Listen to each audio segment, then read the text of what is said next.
Hola, ¿cómo estás? Muy buenas tardes, te doy la bienvenida una vez más a Todo tiene un porqué en la televisión pública. Hoy un tema de física. Vamos a hablar de la temperatura, pero no solo desde el punto de vista de la física, sino también desde el punto de vista de la biología. En principio, si hablamos de física, ¿qué quiere decir que un sistema aumente su temperatura? Es una pregunta. ¿Qué es la termodinámica? Tendremos que saberlo también hoy. ¿Cómo se transmite el calor? Y si hablamos de los seres vivos, ¿cómo hacemos para regular nuestra temperatura corporal? ¿Por qué tenemos fiebre? ¿Cómo reacciona un organismo ante el aumento de la temperatura? Algunas de las preguntas que intentaremos responder esta tarde en Todo tiene un porqué.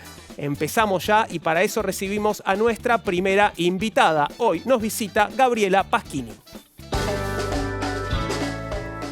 Gabriela es doctora en ciencias físicas.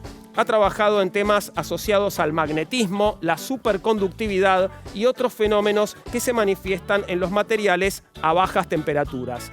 Forma parte del Laboratorio de Bajas Temperaturas del Departamento de Física de la Facultad de Ciencias Exactas y Naturales de la Universidad de Buenos Aires, institución en donde además es profesora regular asociada. Se desempeña como investigadora independiente del CONICET.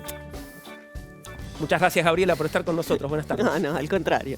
Bueno, contame, desde el punto de vista de la física, ¿qué sería la temperatura? Bueno, a ver, desde el punto de vista de la termodinámica, porque los físicos podemos ver la temperatura desde un punto de vista termodinámico, también podemos mirar qué pasa con las partículas microscópicas que componen un sistema, o también podemos tener una definición más vinculada a la estadística de la temperatura, pero la más intuitiva y más asociada a la vida real tiene que ver con la termodinámica y se parece mucho a la noción intuitiva de temperatura, porque de hecho surgió de ahí. Es decir, si uno toca algo que está a menor temperatura que nuestro cuerpo, siente que parte del calor de nuestro cuerpo se va, siente frío, y si uno toca algo que está a mayor temperatura, siente que entra calor a nuestro cuerpo y siente entonces que está caliente. Entonces, la temperatura está asociada a la capacidad de un cuerpo, en realidad de un sistema, pueden ser muchos cuerpos, lo que nosotros llamamos un sistema, de entregar calor. Cuanto más alta es la temperatura, más calor puede entregar un cuerpo. Entonces, si nosotros ponemos dos cuerpos, uno en contacto con el otro, no hace falta que esté en contacto, pero vamos a simplificar, sí. Los ponemos en contacto, entonces va a haber una transferencia de calor del que tiene más temperatura al que tiene menos temperatura y van a tratar de igualar las temperaturas. En el equilibrio va a dejar de haber transferencia de calor y los dos cuerpos van a tener lo que decimos que van a tener la misma temperatura. Bien. ¿Está bien? Nombraste la termodinámica. Contame sí. ¿Qué es la termodinámica?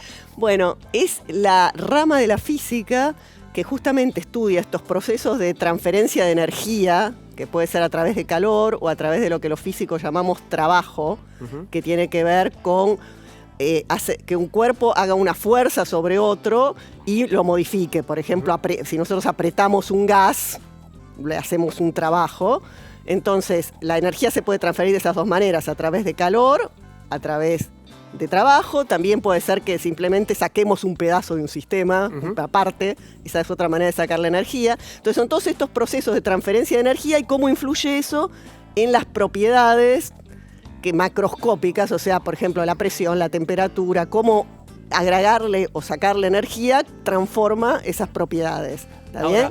Pero siempre hablamos de sistemas grandes, de sistemas que los físicos llamamos macroscópicos, que están compuestos por un montón, millones de millones, un 1 con 23 ceros de particulitas chiquititas. Entonces la termodinámica estudia esos sistemas y los estudia, las propiedades a las que se refiere son propiedades de equilibrio. Bien. ¿Qué implica ahora que un sistema aumente su temperatura? Bueno, obviamente, como ya dije, cuando aumenta la temperatura va a tener más posibilidades de transferir calor a otro sistema y desde el punto de vista microscópico quiere decir que esas particulitas que componen ese sistema van a moverse más rápido, o sea, van a tener más energía cinética. Bien. Entonces tiene esas dos componentes. Y por otro lado, el sistema va a tender a estar cada vez más desordenado desde el punto de vista microscópico. Esas tres implicancias tiene el aumento de la temperatura para un físico. Mencionaste la energía cinética. ¿Qué es la energía cinética? Bueno, la energía cinética, una partícula, lo habrán visto en el secundario muchos de los oyentes, es se dice 1/2 de la masa por la velocidad al cuadrado, es la formulita que aprendemos en el secundario, y justamente tiene que ver, cuanto más masivo es un sistema, más energía cinética tiene, y cuanto más rápido se mueve. La energía cinética puede tener que ver con una velocidad de traslación, o con una velocidad de rotación, o con una velocidad de vibración. Entonces, esas millones de particulitas que componen los sistemas macroscópicos también se mueven. Claro. ¿Está bien? Entonces, cuanto más rápido se mueven y cuanto más masivos son, más energía interna le dan a ese sistema macroscópico. Eso te iba a preguntar, ¿qué es el concepto de energía interna de un sistema? Bueno, está medio ya respondido, claro, pero tiene que ver con las energías de cada una de esas, digamos, la suma de las energías de todos esos componentes. En un gas es fácil porque los gases, las partículas de los gases no interactúan entre sí, entonces simplemente uno suma la energía cinética de todas las componentes y esa es la energía interna del gas. Cuando tenemos sistemas que además esos ejercen fuerzas porque las partículas están más cerca, como puede ser un sólido, un líquido, intervienen también la interacción entre las partículas para formar lo que se llama la energía interna del sistema. Hay dos energías también, la energía sensible. ¿Qué es la energía sensible? ¿No te gustó mucho esa? No, los físicos... La energía latente. Sí, en realidad tiene que ver con, nosotros llamamos calor latente, o transferencia de energía, digamos, cantidad de energía, diferencia de energía latente, que es la energía, digamos, en general, cuando uno, como ya dijimos, ¿no? Vos ponés dos cuerpos en contacto, uno o puede no estar en contacto, puede ser por radiación, por ejemplo, el sol no está en contacto y nos transfiere también calor, ¿no? No hace falta que esté en contacto. Un cuerpo le está transfiriendo calor a otro porque está a mayor temperatura, y eso hace que el cuerpo vaya variando la temperatura de los cuerpos. Entonces, eso es lo que suele llamarse sensible, en el sentido de que se siente ese calor porque cambia la temperatura. Bien. Ahora, hay un momento en que el cuerpo sufre, o el sistema sufre lo que se llama una transición de fase. Por ejemplo, cuando el agua pasa de ser agua líquida a gaseosa, hierve. Entonces ustedes saben que ustedes le pueden agregar calor, lo tienen en la hornalla, a la fuente, a la olla con agua,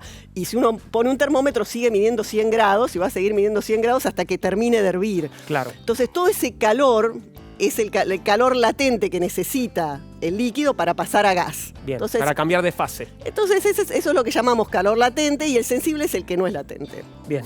Nosotros perfecto. no lo usamos demasiado, pero existe, por ahí lo he visto. Sí. Vuelvo a la termodinámica para preguntarte cuáles son sus principios. Bueno, los principios de la termodinámica son,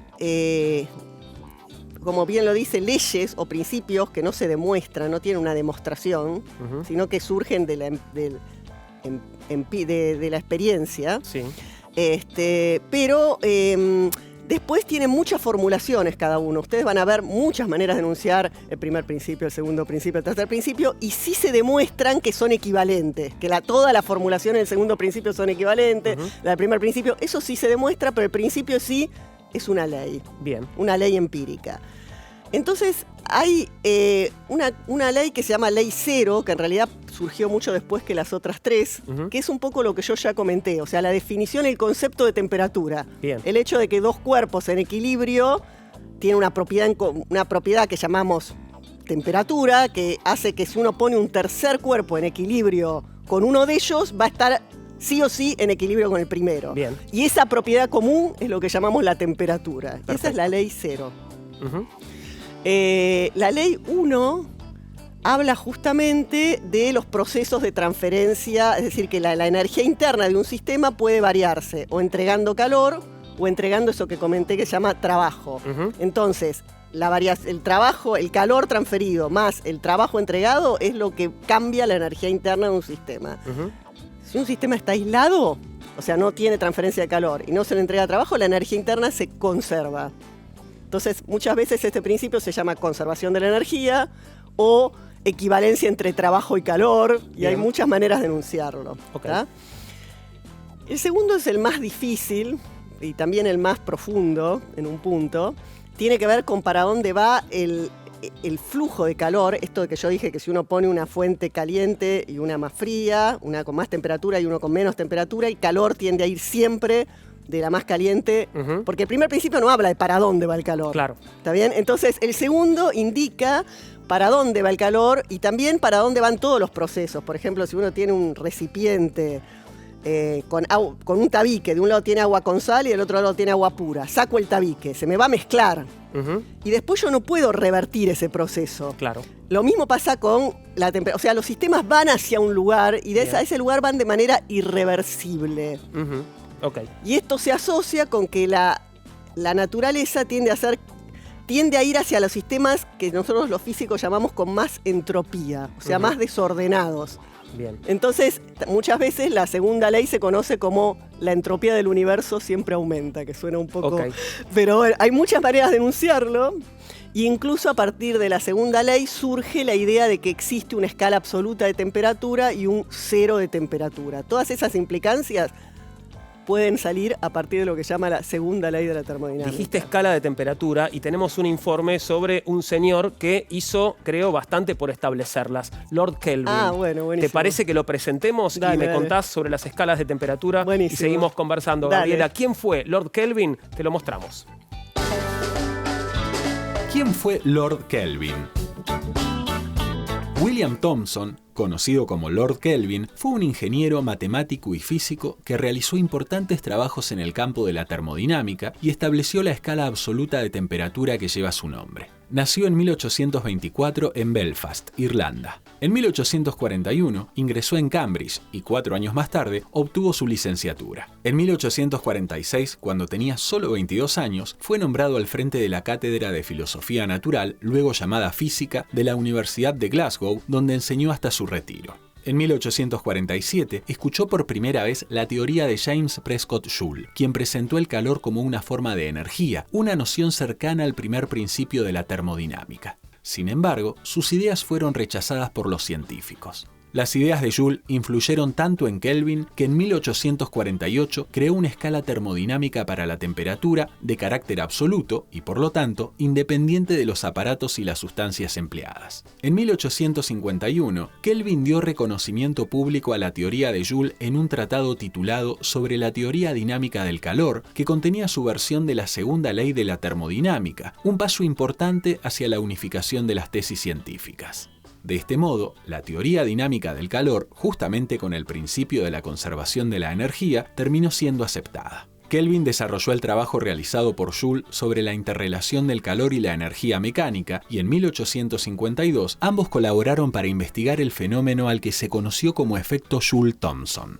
En 1855 comenzó a estudiar los factores que dificultaban las transmisiones de los cables submarinos, que culminó en la invención del galvanómetro Thomson y de un aparato llamado registrador de sifón, patentado en 1861, que permitía inscribir automáticamente en papel un mensaje telegráfico entrante como una línea de tinta ondulante. Ese año también constituyó en la British Association un comité destinado a establecer las unidades eléctricas. Además, realizó aportes a la teoría de la elasticidad e investigó los circuitos oscilantes, las propiedades electrodinámicas de los metales y el tratamiento matemático del magnetismo. Junto con el físico alemán Hermann Ludwig von Helmholtz, calculó la edad del Sol y la energía que irradia desde su superficie. Entre los aparatos que inventó o mejoró, se encuentran un dispositivo para predecir mareas, un analizador armónico y un artefacto para grabar sonidos en aguas más o menos profundas. También mejoró aspectos de la brújula marina o compás náutico. Con un unánime reconocimiento académico y científico, Lord Kelvin murió en 1907. Bueno, parece que hizo algunas contribuciones, Sí, Lord Kelvin. Un poquito. Impresionante. Esta gente me impresiona. Cuando veo a los científicos de otras épocas, es impresionante. Porque aparte no tenía ni una calculadora, nada, hacían todos los cálculos a mano, los experimentos, nada.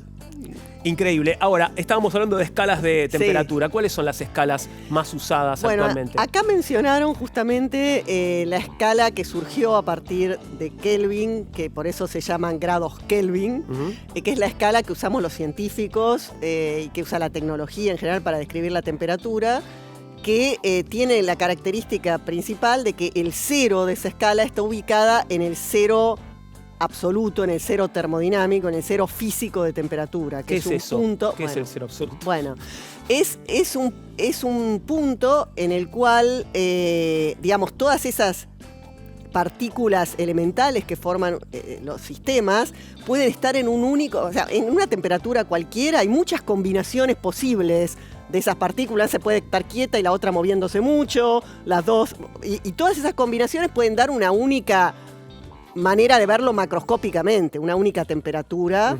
uno macroscópicamente lo ve igual y pasan muchas cosas distintas, hay muchas configuraciones microscópicas posibles. Sí. Eso tiene que ver con la entropía. Cuanto más bajo la temperatura, más ordenado es el sistema, por eso es que los sistemas pasan de ser sólidos, con una particulita al lado de la otra, a líquidos y a gases que están cada vez más desordenados. Cuando bajo la temperatura, el sistema se vuelve más ordenado, cada vez hay menos microestados accesibles. Y ¿Hay menos movimiento de partículas? Hay menos movimiento, pero además hay menos posibilidades de combinar las partículas hay menos posibilidades de que las partículas estén en diferentes estados. Bien. Y finalmente, en el cero absoluto, todas las partículas están en una única configuración que se llama estado fundamental. Bien. Para siempre. Ese sistema, por lo tanto, a esa temperatura, todos los sistemas tienen entropía cero y calor específico cero también, que es otro punto. Entonces, ese es el cero absoluto de temperatura y está definido de una manera física. Bien. Entonces, en la escala de Kelvin pone el cero ahí. Sí. Es una temperatura, además, a la cual en la práctica nunca se puede llegar. Entonces, a partir de ahí es que pone cero. Ahora, el grado Kelvin... ¿Por qué no se puede llegar al cero? Ahora vamos, okay. Te termino de decir lo de la escala, ¿sí? Así cerramos eso. El grado Kelvin vale lo mismo en magnitud que el grado Celsius, que es el que nosotros estamos acostumbrados. Cuando hablamos de grado, hablamos de grados Celsius. O sea, la medida es la misma. La medida es la misma. La única diferencia es que el cero de los Celsius está en 273,16 grados Kelvin, que es justo la temperatura a la cual hierve, digamos, en la cual el agua y el hielo están en equilibrio, ¿no? En la temperatura a la cual se funde el hielo. Okay. Entonces, esa es la diferencia que tienen estas dos escalas. Están corridas, pero el grado Celsius vale lo mismo que el grado Kelvin, que es el que usamos los científicos. Bien. ¿Está bien? Sí, sí. Y otra escala que se usa, pero que es más rara, es la de los Fahrenheit, que usan, viste, en los países, viste, cuando vas en el avión, que te dan la temperatura en grados Fahrenheit, que fue la primera escala de temperatura que apareció y que servía más que nada por cuestiones meteorológicas. Entonces los tipos en el momento dijeron, bueno, vamos a poner el cero a la temperatura más fría que puede haber. Y hicieron una mezcla que justo tenía, digamos, de agua con hielo y con una sal, que más o menos tiene esa composición, tiene el punto de fusión en menos 16 grados. Y a eso le pusieron el cero de escala Fahrenheit. Bien. Bueno, esas son las tres escalas que más se usan, que actualmente existen. Y me ibas a explicar por qué en la práctica no se puede llegar al cero absoluto. Bueno, eso tiene que ver con que cómo se hace para llegar a una temperatura baja. Lo que hacemos los científicos, los técnicos, es hacer ciclos en donde lo que hacemos es ir reduciendo de a poco, o sea, vamos haciendo como ciclos de presión, isotérmicos, vamos bajando la temperatura, por ejemplo, expandiendo un gas, le bajamos la temperatura y después le hacemos algún trabajo y lo volvemos a expandir y de esa manera vamos bajando la temperatura. Pero cada vez el calor que uno va necesitando es cada vez menos, o sea, son ciclos sucesivos, y uno puede ver que para llegar a la temperatura cero tiene que hacer infinitos ciclos. O sea, uno se puede acercar todo lo que quiera, pero en definitiva va a seguir estando infinitamente lejos. Por ejemplo, quiero decir, nosotros, por ejemplo, en nuestro laboratorio,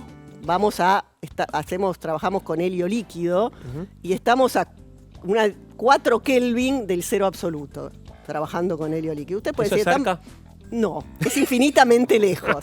Hay otros laboratorios que trabajan con técnicas de ultra alto vacío y que llegan a milésimas de Kelvin. Claro. Pero así todos siguen infinitamente lejos. Bien. ¿Está bien? En los sistemas de átomos fríos se pueden llegar a los microkelvin y siguen estando... O sea, uno siempre puede bajar y bajar y bajar y el cero absoluto es una entidad abstracta a la cual uno nunca va a llegar. Estamos hablando de temperatura, hablamos de calor, de frío. ¿Se pueden definir el calor y el frío? No, yo entiendo que son sensaciones que están relacionadas con las sensaciones del cuerpo humano. Quizás la persona que viene después va a explicar un poco mejor fisiológicamente qué quiere decir eso, pero tiene que ver con eso, con si la temperatura de lo que nosotros, con lo que nosotros estamos en contacto está a mayor o menor temperatura que nuestro cuerpo. O sea, si nuestro cuerpo necesita producir más calor para mantener nuestra temperatura corporal o menos calor para mantener nuestra temperatura corporal. Y eso nos da una sensación de que hace frío o de que hace calor. Perfecto. ¿Está bien? Sí, vamos a ir a la biología en nuestro próximo bloque, pero ahora nos hablabas de transmisión de calor. Sabemos que no hay una sola forma y tenemos un informe que da cuenta de esto, de cómo se transmite el calor. ¿Te parece que lo veamos? Perfecto. ¿Cómo se transmite? De esta manera. El calor puede transferirse por 3 vías: conducción, convección y radiación. La conducción es el proceso básico mediante el cual este se transmite a través de los objetos sólidos. Por ejemplo, el borde de la sartén cuando está en el fuego se calienta, pese a que el foco principal de calor está en otra parte. En este caso, el fenómeno que ocurre es similar al de una cadena humana que traslada de mano en mano baldes con agua para sofocar un incendio. Mientras que las personas no se mueven mucho de su lugar, la carga sí lo hace. Cuando se comunica energía al extremo de un objeto sólido, sus átomos comienzan a agitarse más velozmente que el resto. Así, la energía va distribuyéndose, produciendo la transmisión de calor. En lo que respecta al proceso de conducción, los átomos y moléculas cambian sus posiciones. Se trata entonces de un mecanismo propio de fluidos, es decir, de líquidos y gases. Un ejemplo de este fenómeno se puede observar en una cacerola con agua calentándose en una hornalla. En un primer momento, el fondo del recipiente se calienta de manera rápida, así como el agua en contacto con ella, mientras que el líquido de la parte superior continúa fría. Al poco tiempo, el agua caliente asciende desde la parte inferior, mientras que la fría desciende, lo que crea una corriente de convección. Hay corrientes de convección naturales, entre las cuales están las marinas o las que ocurren en la atmósfera. En este último caso, el aire caliente sube hacia las capas altas de la atmósfera, creando una diferencia de presión. Además, existe lo que se conoce como convección forzada, en la cual los fluidos se mueven mediante la acción de fuerzas externas, que puede ocurrir por el efecto gravitatorio y los cambios de densidad que tienen lugar por la variación de temperatura por una bomba o un ventilador. Un ejemplo de este proceso son los ventiladores que tienen la mayoría de las computadoras, que sirven para sacar rápidamente el aire caliente del entorno. Finalmente, el otro modo de transmisión de calor es la radiación. Se trata de un fenómeno completamente diferente a los anteriores, ya que no implica el movimiento de electrones, átomos o moléculas, sino de otro tipo de partículas, los fotones. La radiación electromagnética puede propagarse a través del vacío, y la evidencia más clara la tenemos en la luz y el calor solar, que viajan 150 millones de kilómetros a través del vacío antes de poder iluminar y calentar nuestro planeta. Un ejemplo de este comportamiento es la emisión de luz por parte de los metales cuando se calientan, como el grill de un horno, que llega a ponerse al rojo vivo, lo que quiere decir que emite fotones de ese color. Esta forma de transmisión de calor es por lejos la menos eficaz y es la única cuyo calor emitido depende únicamente de la temperatura del cuerpo emisor, por lo que, cuanto más alta sea, mayor será la emisión de radiación.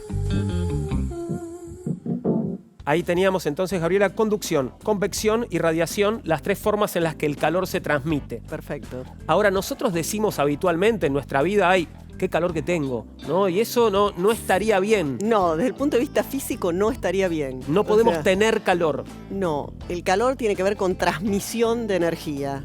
Una vez que lo que vos podés tener es más energía o menos energía. Desde el punto de vista físico, un sistema aumenta su energía o disminuye su energía a través de un flujo de energía al cual llamamos calor. Siento calor, podría decir. ¿Eso sería más adecuado? Sí, que sería siento calor, me está entrando calor, sería siento calor. Sí. Podría ser, exactamente. Me entra el calor. Se me sale el calor. Se me sale el calor, me entra el calor. Eso sí, sería tengo frío, tengo calor. ¿El concepto del calor fue cambiando a lo largo de la historia? Sí, fue cambiando. Es bastante interesante la historia. Yo la verdad que tampoco soy una experta en el tema, pero alguna vez chusmeé de qué se trata. Y es interesante que la primera idea tenía que ver con el flogisto. El flogisto. Flogisto, sí, eso sí. Es. Que era una especie de ente que se transmitía de sustancia en sustancia y que era lo que transmitía de alguna manera la temperatura. Entonces, cuando eso se había usado para explicar procesos de combustión, por ejemplo. Entonces, uno decía, bueno, no sé, las reacciones químicas que en ese momento aparecían, que eran lo primero que se parece ahora a una reacción química, decía algo así como, bueno, el flogisto estaba como en el fuego, entonces era decir, bueno, carbón más flogisto igual ceniza. Ok. Fue la primera idea asociada al calor, a lo que ahora llamamos calor, y supuestamente eso era, bueno, fue la primera noción. Y creo que la segunda, que me parece que tuvo bastante más vigencia, y de hecho algunas de las leyes de la termodinámica empezaron proponiéndose todavía con esta idea en mente, tenían que ver con el calórico.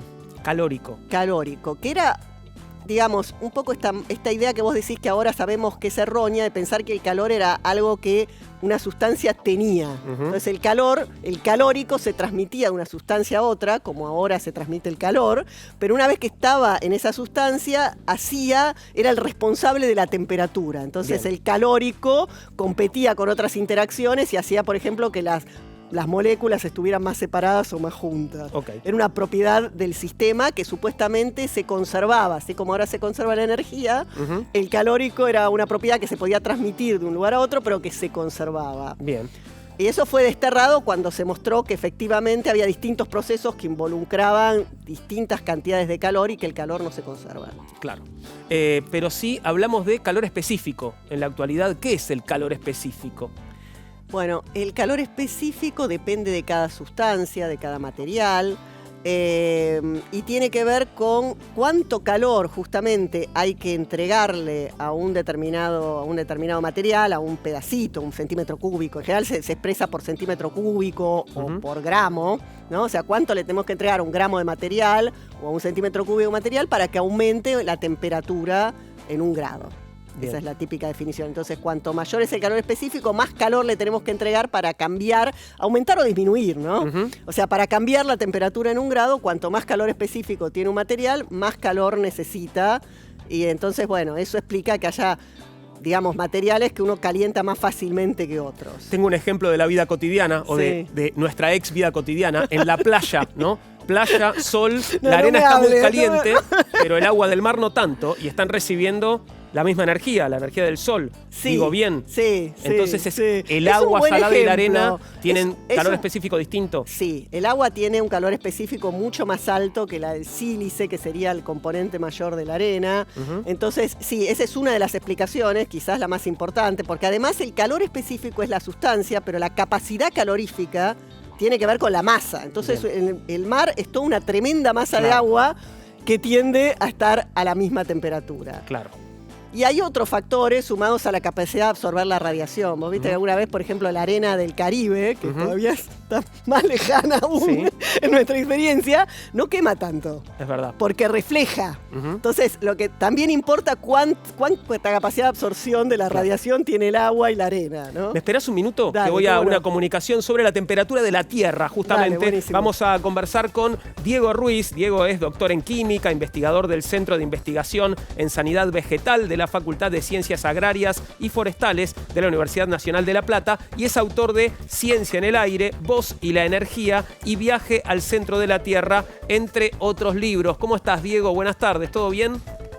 Hola, ¿qué tal? Buenas tardes. Todo bien, todo bien. Bueno, gracias por atendernos, Diego. Contame, ¿cómo se mantiene la temperatura en la Tierra, en el planeta? Bueno, digamos que el planeta mantiene su temperatura de la misma manera que lo podemos hacer nosotros, cubriéndonos con algo. Ahora, no hay una frazada tan grande para el planeta y por ende lo que aprovecha es la capa externa de material que tiene, que es la atmósfera, ¿no? Entonces, el planeta mantiene su temperatura gracias a esa capa de aire que es la atmósfera.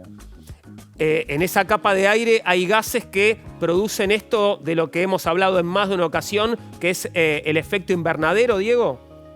Exactamente. Algunos de los componentes presentes en el aire tienen la capacidad de absorber radiación dentro de la frecuencia del infrarrojo, ¿sí? Y luego emitirla. Por ende, lo que hace es retener el calor del sol, porque la frecuencia del infrarrojo es básicamente la parte que percibimos como calor, ¿sí? Y luego, más tarde, emitirla. Y el efecto es mantener una temperatura, ¿sí?, mayor a la que tendría si no estuviera ese efecto que tienen esos gases. Eso te iba a preguntar, ¿qué pasaría? Un poco me lo imagino, no sé si tanto, pero ¿qué pasaría si esos gases no existieran, no estuvieran presentes en la atmósfera? Bien, seguramente te lo imaginarás bien. Lo que sucedería es que la temperatura sería mucho más baja porque no existiría ese efecto. Las estimaciones es que la temperatura promedio del planeta sería de 18 grados Celsius bajo cero. Básicamente la temperatura de un freezer. Claro. Estaríamos seriamente complicados, Diego. Estaríamos, en vez de estar al horno, estaríamos en el freezer. Ahora sí, si hablamos de la atmósfera, ¿qué pasa con la temperatura a medida que vamos ascendiendo en la atmósfera, alejándonos de la Tierra? Bien, ese comportamiento, que ahora les voy a explicar, es lo que da lugar a que se la divida en varias capas. ¿Por qué? Porque supongamos que partimos de la superficie, donde estamos nosotros, que es la capa que se llama troposfera. A medida que ascendemos, ¿sí?, en un globo, en un avión, la temperatura empieza a disminuir. De hecho, si alguna vez anduvo en avión alguno, pudo llegar a ver algunos cristales de hielo en la ventanilla. Y lo que sucede es que la temperatura disminuye hasta llegar a un punto que la temperatura, más o menos a 10, 12 kilómetros de altura, de altitud, la temperatura es 57 grados Celsius bajo cero. Pero ¿qué pasa? A partir de ahí comienza a haber un comportamiento térmico distinto. La temperatura comienza a aumentar nuevamente. Disminuía hasta ahí y a medida que sigue subiendo aumenta, ¿sí? Eso es lo que llevó a la primera división de la atmósfera en capas, ¿sí? Ahí se considera una división a una segunda capa que es la famosa estratosfera. En la estratosfera la temperatura aumenta hasta llegar a unos 50 kilómetros de altitud, donde pasó de estar a 57 grados bajo cero, donde empezaba la estratosfera, llegó a 4 grados Celsius bajo cero, o sea que aumentó. Luego comienza a disminuir de nuevo, y eso se considera una tercera capa que es la mesósfera, ¿sí?, que la temperatura al llegar a 80 kilómetros de altitud puede llegar a tener 90 grados bajo cero, sería la temperatura más baja de la atmósfera, 90 grados bajo cero. Nuevamente, en una cuarta capa, comienza a subir, a aumentar la temperatura drásticamente. De hecho, esa capa se llama termósfera, no por casualidad, porque llega a tener, según estemos en la cara frente al Sol o la cara en contra del Sol, temperaturas que van entre 500 y 1500 grados Celsius. Por eso se llama termósfera, lo repito. Y finalmente, en la última capa, a partir de más o menos 600 kilómetros, es cuando ya las partículas que quedan de aire comienzan a ver cada vez menos, ya había muy pocas, pero comienza a ver cada vez menos, es lo que se considera la exósfera. Y ahí termina. La temperatura disminuye, exacto. Ahí termina la atmósfera. Y estos cambios, te hago una última pregunta, Diego, ¿a qué se deben estos cambios de temperatura por capas, ¿no? Digo, aumento, disminución, aumento. Bueno, digamos, en primer lugar hay que considerar, como decía Gabriel hace un rato, tenemos un foco cerca de la superficie que tiene cierta temperatura, que es la que llamamos ambiente, y en el otro extremo, cuando se acaba la atmósfera, es el espacio, con temperaturas muy bajas, cercanas al cero absoluto. Uno podría pensar, bueno, va disminuyendo gradualmente. Lo que pasa es que en dos de esas capas hay efectos puntuales que lo que hacen es que esa temperatura aumente de golpe. En la estratosfera, ese aumento que comienza a haber se debe a la formación del ozono, ¿sí? A partir del oxígeno que hay en la atmósfera, debido a la radiación ultravioleta que llega del Sol, a esa altura se va formando a partir del oxígeno las moléculas de ozono, y eso lo que hace es, en ese efecto, aumentar la temperatura de la atmósfera. Y el otro efecto que se da en la termósfera es que ya las radiaciones más fuertes que llegan del espacio y del Sol, ¿sí?, lo que hacen es generar iones, o sea, romper la estructura atómica de los átomos que están presentes en esa altura en la atmósfera, y se liberan electrones de esos átomos. Se generan lo que se llama iones, que son partículas con carga eléctrica. Y el efecto, ¿sí?, de esa ionización es el aumento de temperatura tan grande, que es lo que hace que llegue a valores mayores a los 1000 grados, hasta 1500. Diego, muchas gracias por estos minutos. Te mandamos un abrazo grande. Gracias, como siempre, un placer escucharte. Bueno, un saludo para todos. Muchas gracias. Y a vos también te voy a decir gracias, Gabriela, por haber venido. Fue también muy interesante escucharte y espero verte pronto. No, muchas gracias a vos. Gracias, Gabriela. Si querés escribirnos, podés hacerlo a porqué@mandarinatv.com. En Facebook nos encontrás como Todo Tiene un Porqué. En Instagram y Twitter, @porqué_TV. Después de la pausa, seguimos hablando sobre la temperatura, pero ¿qué nos pasa a los seres vivos con ella? Será el tema. Espéranos.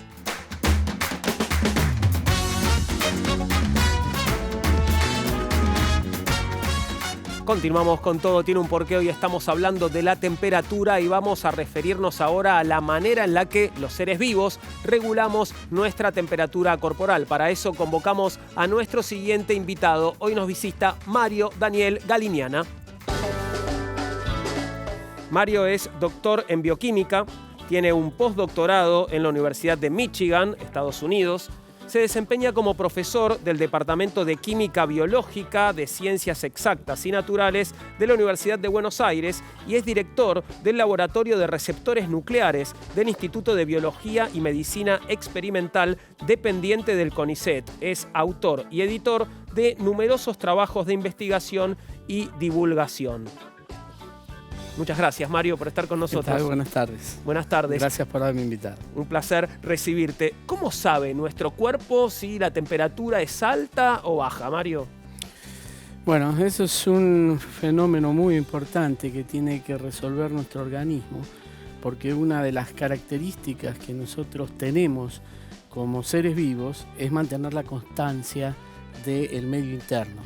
Eso es lo que se llama homeostasis. La palabra homeostasis viene de un fisiólogo francés que en 1865 había planteado que independientemente de la complejidad de los seres vivos, todos ellos tienden a mantener la constancia del medio interno. No mencionó la palabra homeostasis, pero más o menos esa es la definición. Claro. Dentro de la constancia del medio interno tenemos el contenido de agua, de electrolitos, y está la temperatura. Nosotros somos individuos homeotermos, es decir, tenemos que mantener la temperatura constante y hay todo un mecanismo de sensores que tienen características, son parte del sistema nervioso y tienen receptores que permiten detectar la temperatura de las distintas partes del cuerpo. ¿Eso es lo que llamamos termorreceptores? Claro. En realidad nosotros tenemos varios tipos de receptores nerviosos. Se los denomina nociceptores para los que son de dolor. Algunos los engloban a todos dentro de esta categoría y las subclasifican según si es para temperatura, se llaman termorreceptores, si es para luz son fotorreceptores, mecanorreceptores para estímulos mecánicos, etc. Y estos son sensibles a variaciones en el medio. Claro. ¿Por qué es importante esto? Porque nosotros conceptualmente tenemos que mantener esa constancia del medio interno para no igualarnos con el entorno que nos rodea. Y esto dejando de lado la filosofía, porque yo no soy filósofo, soy bioquímico, es sinónimo de vida. Claro. La palabra vida es sinónimo desde el punto de vista bioquímico de mantener la constancia independientemente de lo que tenemos en el entorno en el cual nos encontramos. Caso contrario, es porque estamos muertos. Claro. Nosotros no podemos estar a 30 grados bajo cero si vamos a la Antártida y que nuestro cuerpo adopte esa temperatura.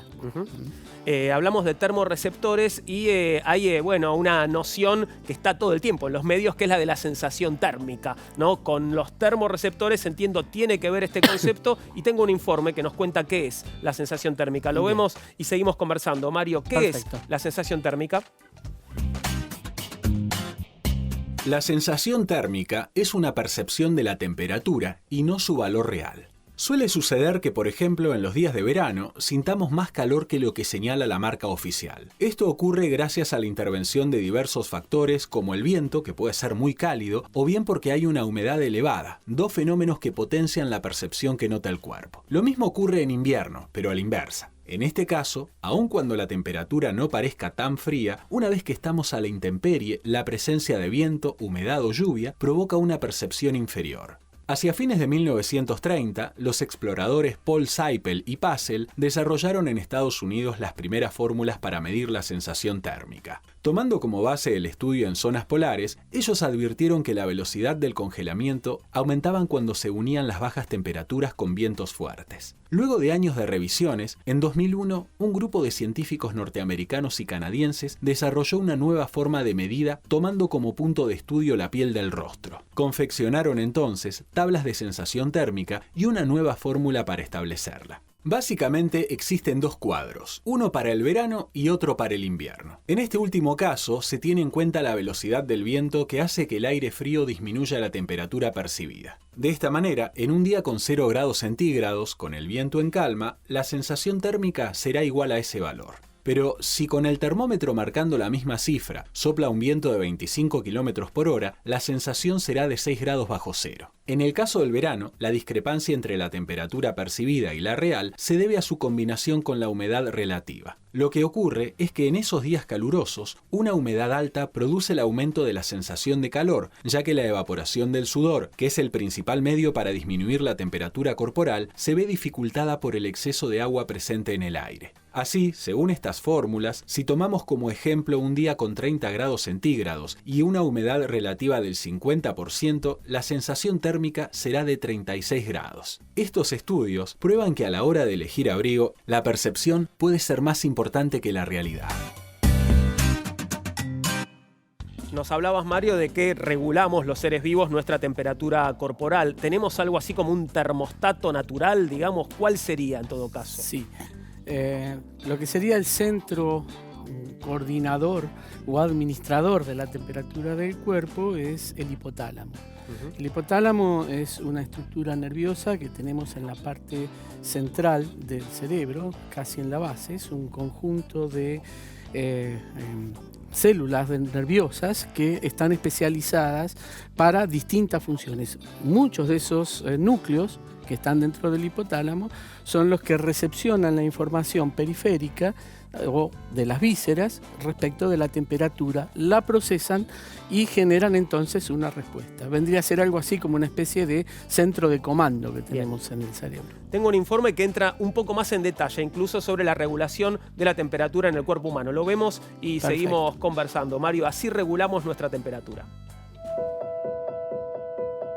Se llama termorregulación a la capacidad que tiene un organismo para modificar su temperatura, incluso cuando se encuentra en un ambiente en el que hay una marcada diferencia con la del cuerpo. En el caso del ser humano, somos una especie homeoterma y endoterma. Esto significa que podemos mantener estable la temperatura corporal en un equilibrio denominado balance calórico o flujo calórico. Esto es posible por comportamientos tales como cambiar de ropa, buscar la sombra en verano, calefaccionarse en invierno y por mecanismos fisiológicos como la transpiración. Se considera que la temperatura corporal normal de un humano adulto saludable oscila entre 36,5 y 37 grados y medio. Sin embargo, estos valores pueden variar según la actividad reciente que haya tenido el individuo, la ingesta de alimentos y la hora del día, entre otros factores. En lo que al control de la temperatura respecta, el cuerpo actúa como si estuviera dividido en dos compartimientos: la zona central o núcleo, que produce calor, y la zona superficial o periférica, que regula su pérdida. Cuando nos encontramos en reposo, la producción de calor depende principalmente de la actividad metabólica de los órganos internos, como el cerebro y los órganos de las cavidades abdominal y torácica, como por ejemplo el hígado, los intestinos, el riñón y el corazón. Por su parte, la sangre, que es impulsada y distribuida gracias al sistema cardiovascular, es el principal vehículo que transporta el calor del núcleo a la región cutánea por medio de la convección. En lo que hace a la zona del núcleo de nuestro cuerpo, especialmente el cerebro, está regulado a 37 grados centígrados. Múltiples factores intervienen en el calor que el cuerpo pierde y gana, pero la temperatura con que la sangre llega al hipotálamo es la principal determinante de la respuesta orgánica a los cambios climáticos. Ocurre que el hipotálamo es el centro integrador que funciona como termostato y mantiene el equilibrio entre la producción y la pérdida de calor. Cuando disminuye la temperatura, aumenta la termogénesis y los mecanismos destinados a conservarlo. Además, el mantenimiento de los valores corporales depende del calor que genera la actividad metabólica, así como del que disipan los mecanismos corporales y las condiciones ambientales. Así regulamos nuestra temperatura. Mario se queda con nosotros unos minutos porque después de la pausa te vamos a contar cómo reaccionamos frente al frío y cómo reaccionamos frente al calor. Espéranos, todo tiene un porqué.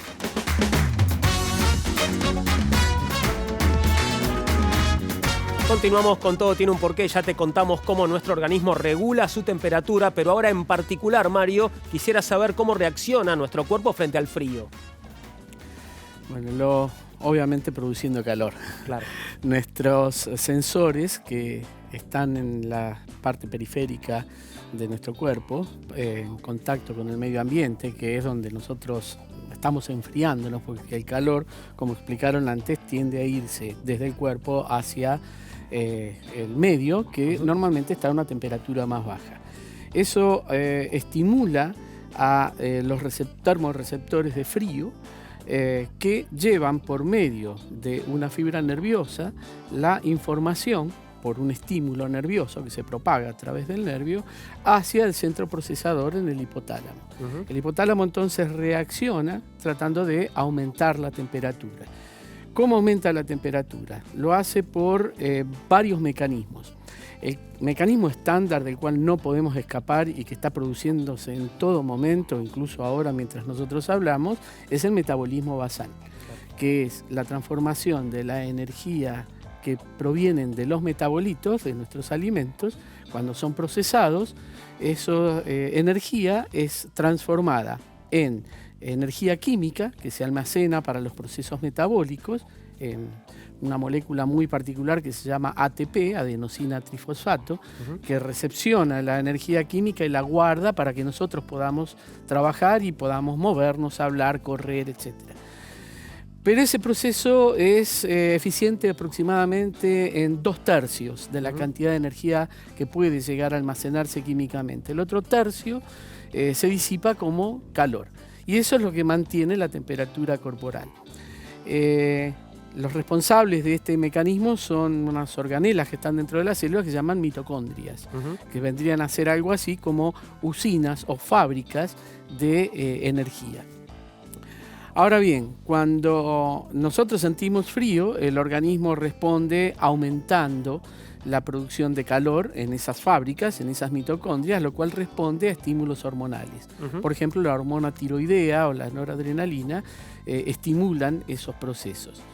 Y en forma aún más rápida todavía, lo que genera a nivel periférico es generar la vasoconstricción. La vasoconstricción periférica. La vasoconstricción periférica significa que hay un estímulo nervioso, en este caso de un transmisor que se llama noradrenalina, que lo que hace es disminuir el calibre de los vasos sanguíneos periféricos. Si disminuimos el calibre de los vasos periféricos, la disipación de calor es menor. Por el contrario, cuando hace calor, lo que ocurre es lo contrario, se produce vasodilatación. Y el responsable de la vasodilatación es otro neurotransmisor que se llama acetilcolina. Cuando se produce la vasodilatación, el calor se disipa más. Cuando hay vasoconstricción, se disipa menos.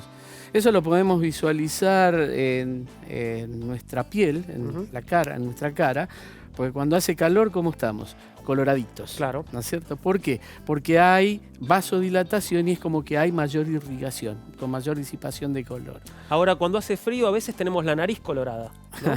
Claro, porque en general todo el organismo, todo el cuerpo, lo que hace es blanquearse cuando hace frío debido a la vasoconstricción. Es el proceso opuesto. Nos ponemos pálidos.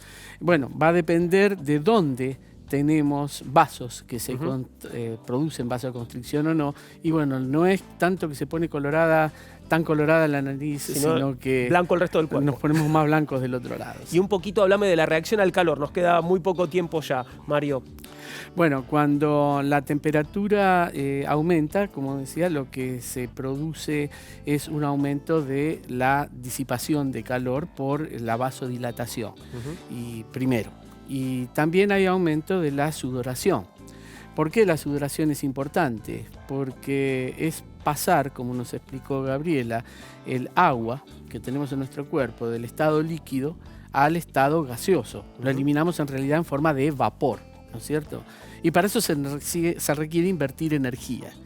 De esa manera nosotros eliminamos calor, porque estamos transformando el agua líquida en vapor, y es una forma de enfriarnos indirectamente, ¿no? ¿Por qué temblamos cuando tenemos fiebre? Bueno. Tenemos una sensación de frío por aumento de la temperatura corporal que se da por pirógenos que vienen de los microorganismos que nos están invadiendo, o bien de una reacción inflamatoria, por ejemplo en caso de malfunción de un órgano, tumores o cosas por el estilo. Entonces tenemos una sensación con ese aumento de temperatura de frío con respecto a la temperatura externa.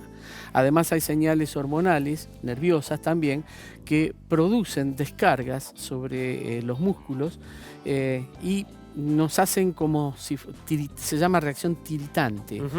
Nos hacen tiritar, son contracciones espasmódicas constantes y no reguladas por nuestra voluntad de los músculos, que en condiciones normales nosotros las usamos para generar calor también. Es otra de las maneras que también generamos calor, tiritando. Claro.